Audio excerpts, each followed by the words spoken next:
Buenas tardes.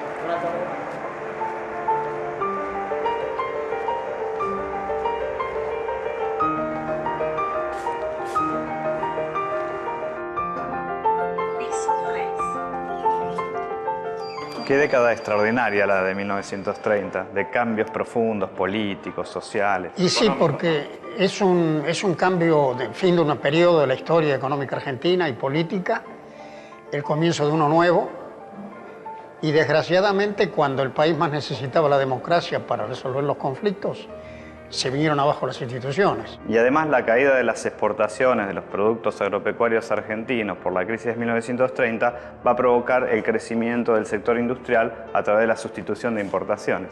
Desde luego, y una crisis de la política económica, porque las viejas ideas de la ortodoxia ya no podían administrar las consecuencias de la crisis.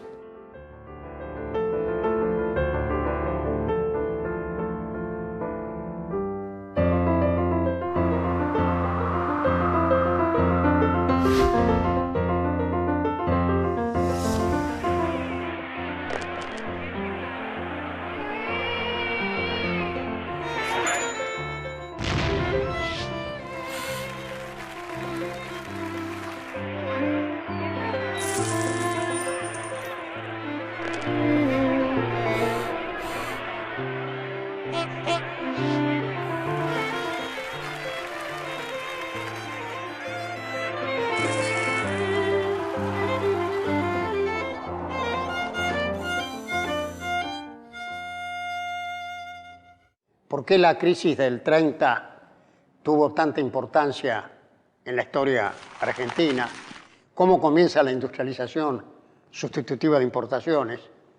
Y todo esto se da en el marco de una sociedad que desgraciadamente vivía en condiciones de conflictualidad política no resuelta y que dificultó la formulación de políticas de largo plazo para sostener el proceso de cambio en una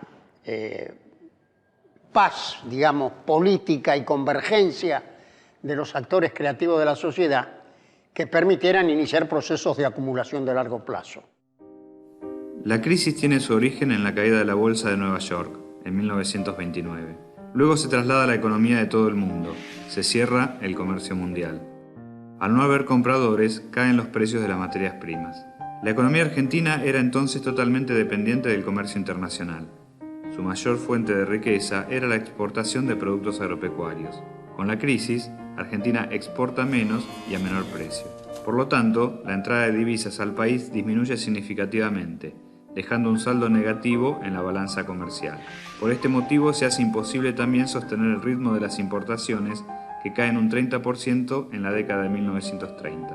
El problema de esto es que, al no tener una industria desarrollada, gran parte de la economía argentina depende de la importación de manufacturas. Pero además, la crisis económica coincide con el derrumbe de las instituciones. El 6 de septiembre de 1930 se produce el primer golpe de Estado. La industria creció inicialmente por la falta de divisas para importar. Y eso abrió espacio de rentabilidad para producir cosas necesarias. Y ese fue el primer paso, digamos, de la industrialización sustitutiva de importaciones, después de la crisis del 30. Pero no constituía todavía un objetivo de las políticas públicas. La industrialización no se había incorporado como un objetivo del Estado Nacional. Eso aparece con Perón en el 46. Y en realidad las previsiones en el contexto de la guerra eran bastante negativas respecto a lo que iba a suceder allí. Finalmente no le fue tan mal a la economía argentina en esos años, entre 1939 y 45. El crecimiento fue más bien moderado, del orden del 3,6% anual, pero sí creció más el sector industrial, ¿no? Aunque algunas actividades o ramas sufrieron el desabastecimiento de insumos. Claro, llena de capital, hubo un proceso de descapitalización, incluso en la infraestructura, sistema ferroviario. Fue un periodo de aislamiento, de compras de cosas que el país todavía no producía y que eran esenciales. John Maynard Keynes, economista inglés, considerado uno de los más importantes del siglo XX.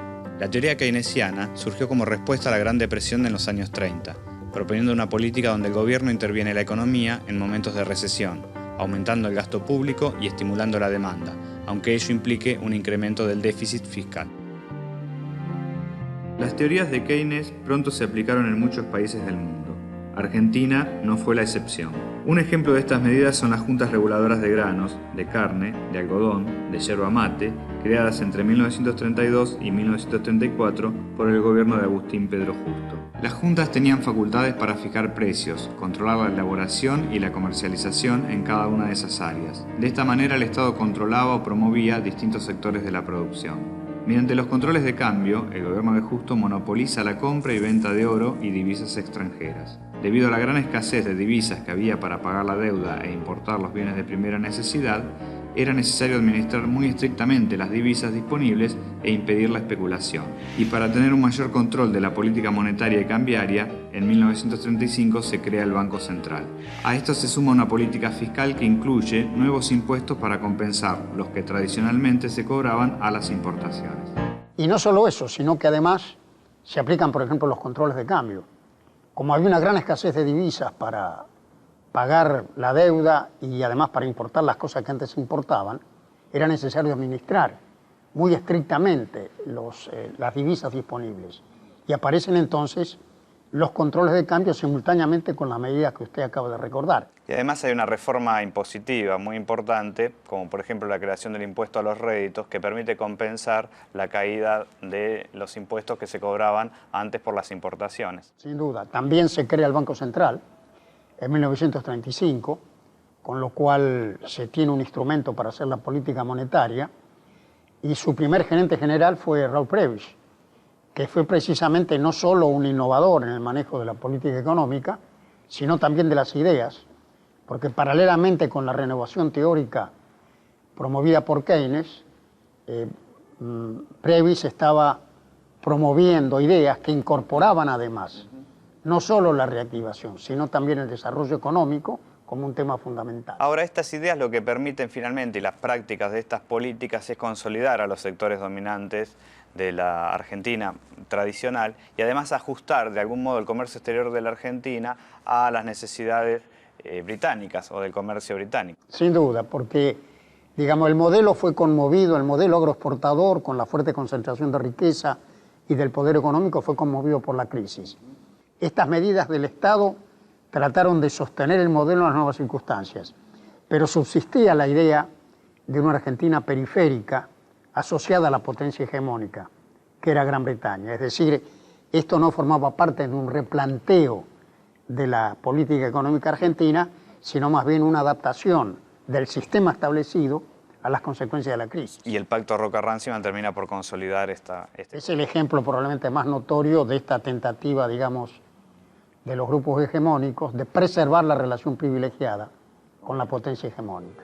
Julio Argentino Roca Hijo fue un político conservador, 2 veces diputado nacional, senador y gobernador de la provincia de Córdoba. El 20 de febrero de 1932 asumió como vicepresidente del general Agustín Pedro Justo y fue el encargado de firmar el llamado Pacto Roca-Runciman. Este tratado entre Argentina e Inglaterra se firmó el 1 de mayo de 1933 en Londres. En 1933, el presidente Justo envía a Julio Argentino Roca a Gran Bretaña. Su misión es propiciar un acuerdo para que Inglaterra vuelva a comprar carne argentina. De allí surge el pacto conocido como Roca-Runciman, este último apellido del ministro de Comercio británico.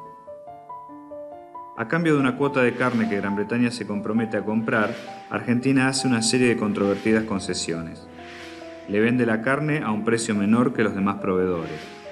Le da facilidades para remitir los beneficios a las empresas inglesas a su país de origen, a través del mecanismo de control de cambios.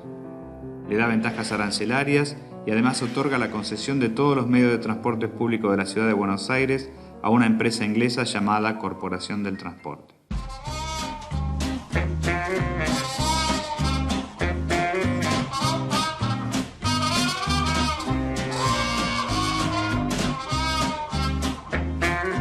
$1.600. Te pusiste 1.500. Ah, disculpe.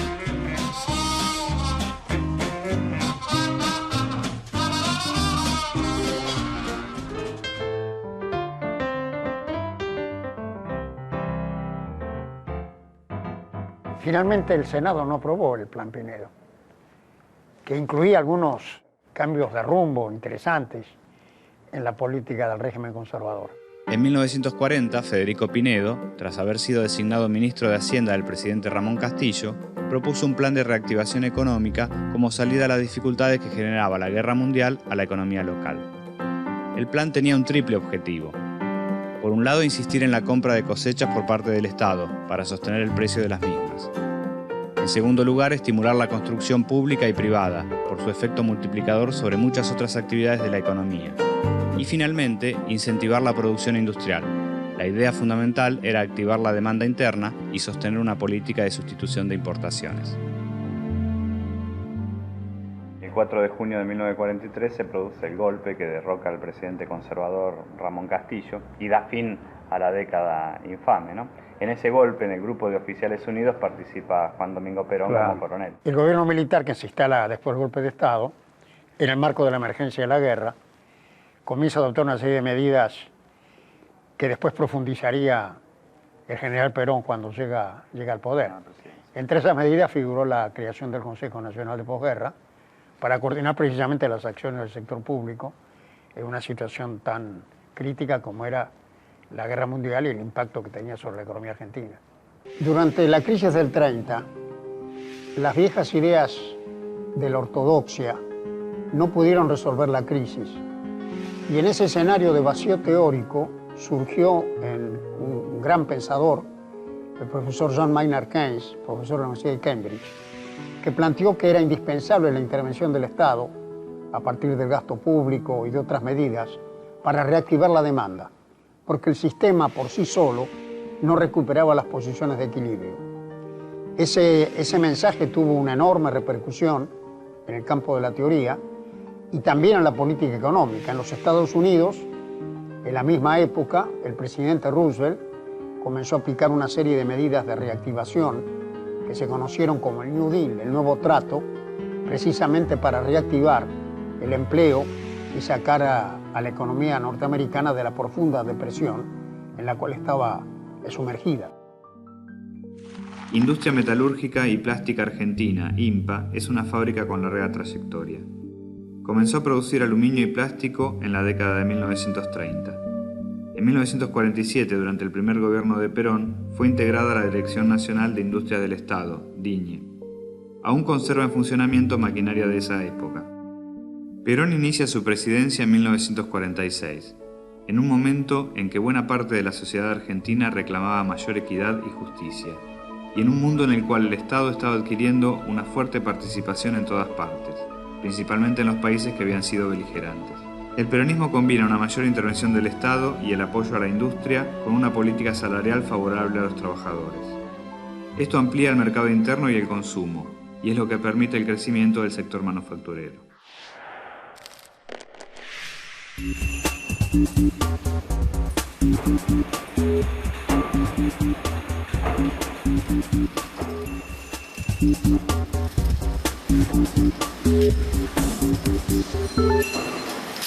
En 1962, IMPA se convirtió en una de las primeras cooperativas del país. Raúl, director de IMPA, ingresó a la fábrica en el año 1981, cuando aún estaba en todo su esplendor. Hola. Buenos ¿Qué días. tal? Marcelo. Oh, ¿qué tal? ¿Cómo le va? ¿Cómo está? Todo bien, gracias. ¿Quiere venir a ver la fábrica? Me encantaría. Bueno, adelante, señor. Bueno, gracias.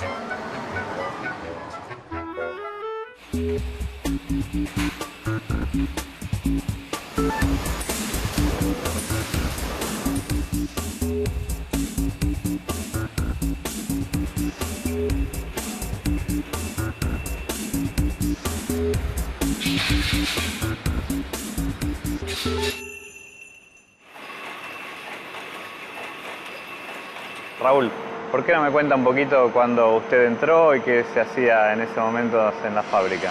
Esto abastecía a los demás sectores, o sea, esto era la madre, la que daba el material en bobinas, de acuerdo al espesor que cada lugar lo necesitaba para seguir trabajando. ¿Y cuántas secciones había acá en la misma planta? Está, por ejemplo, esta es la sección fundición, una sesión. Laminación, 2 sesiones. Después está la parte de prensa 3, la parte de pomos 4, imprenta pomo 5, papel aluminio 6, Y después estaba la parte de expedición y la parte de control de calidad. Y en total, más o menos, ¿cuántas personas llegaron a trabajar en Y yo en el año momento de 81, cuando entré esplendor? acá, éramos casi 550 personas. Después fue mermando, como todo lo que sabemos, pasó la época de Alfonsín, después vino la época de Menem. La materia prima La básica. materia prima ¿de dónde? es el aluminio, ¿no? Estamos hablando de una empresa semi-integrada, por decirlo de alguna manera, porque la materia prima básica, el lingote, se traía desde afuera. En el momento que usted entró, básicamente ya la producción era local, nacional, proveniente de Alvar, ¿no es cierto? Claro, porque esta empresa, de acuerdo al rubro, es una empresa que trabaja con, digamos, con 3 rubros que se puede decir. Primero, metalúrgico, segundo, químico y tercero, pintura. Y gráfico, por los distintos tipos de procedimientos que hay.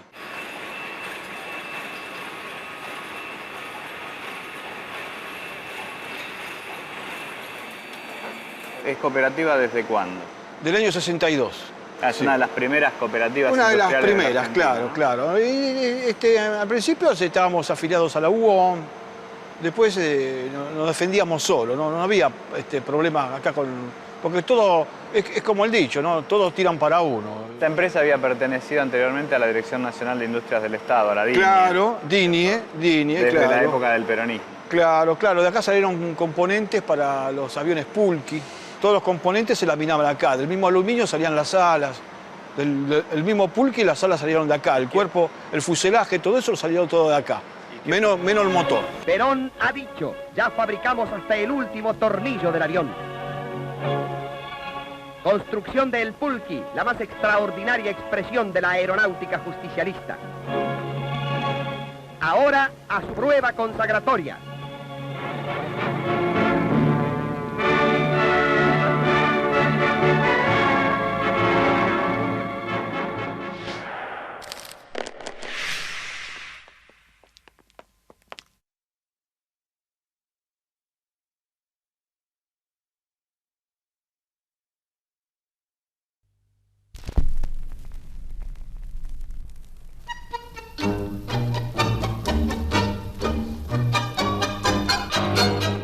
El gobierno peronista aplica una importante política de nacionalización.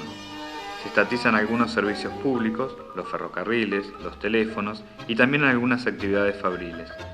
Se crean empresas públicas y otras mixtas, con parte de capital privado. Se trata de un Estado que no solo regula, sino que además se transforma en un Estado empresario. En esta política de redistribución del ingreso se da una doble transferencia de recursos, del agro a la industria y desde los empresarios industriales a los sectores trabajadores.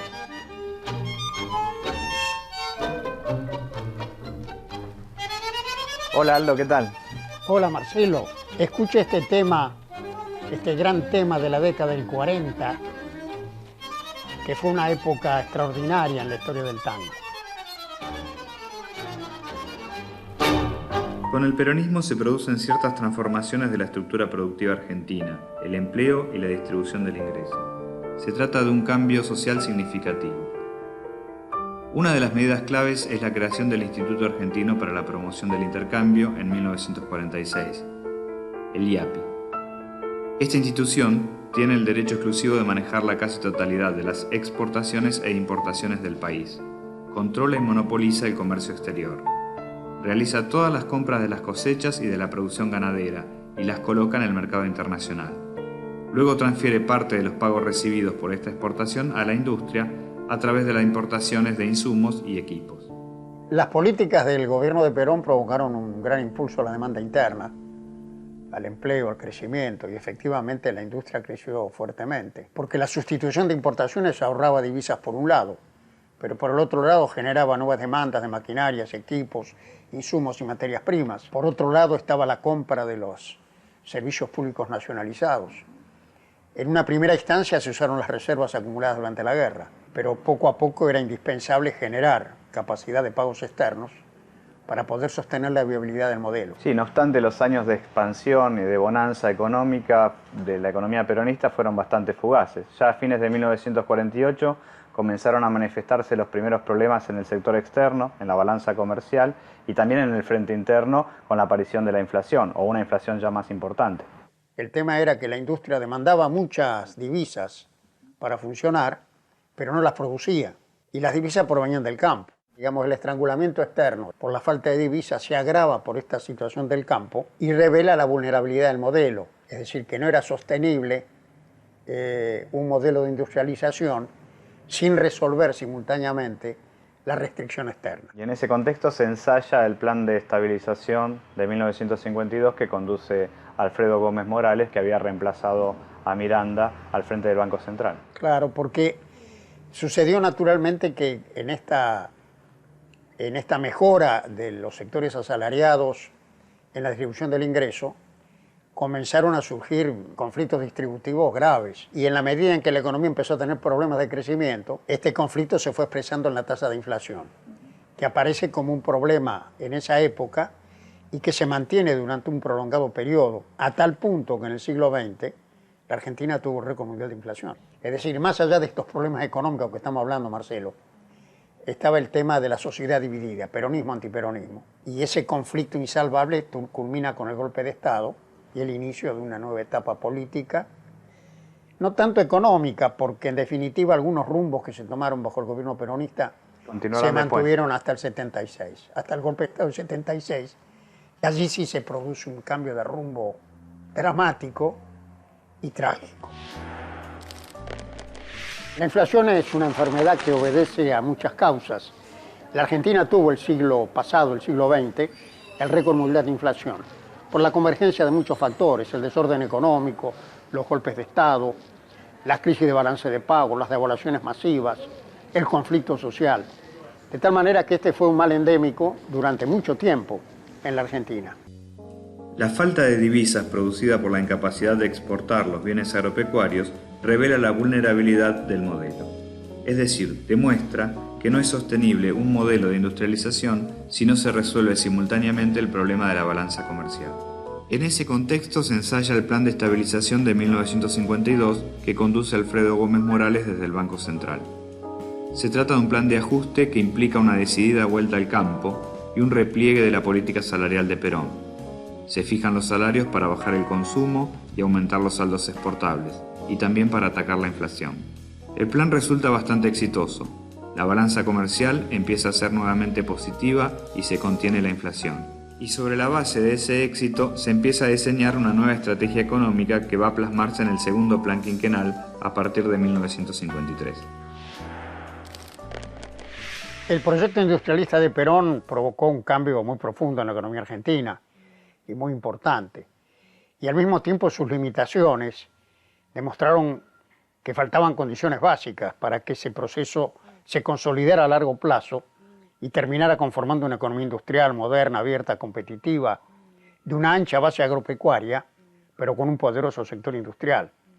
Esas condiciones incluían la cohesión social, lograr un consenso básico entre las fuerzas creadoras en la Argentina para respaldar la transformación. Requería el orden macroeconómico, solvencia fiscal, equilibrio monetario, competitividad. Requería también consolidar una visión propia del desarrollo nacional, integrado al mundo pero parado en los propios recursos y en la propia capacidad de iniciativa de los argentinos.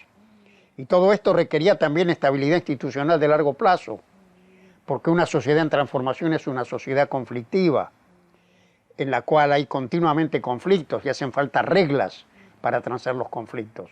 Si esas reglas no están, el conflicto termina frustrando el proceso. Entonces, todos estos elementos que constituyen la densidad nacional de una sociedad estuvieron ausentes en parte durante el gobierno peronista y volvieron a estar ausentes de allí en más hasta la tragedia que se inicia en 1976.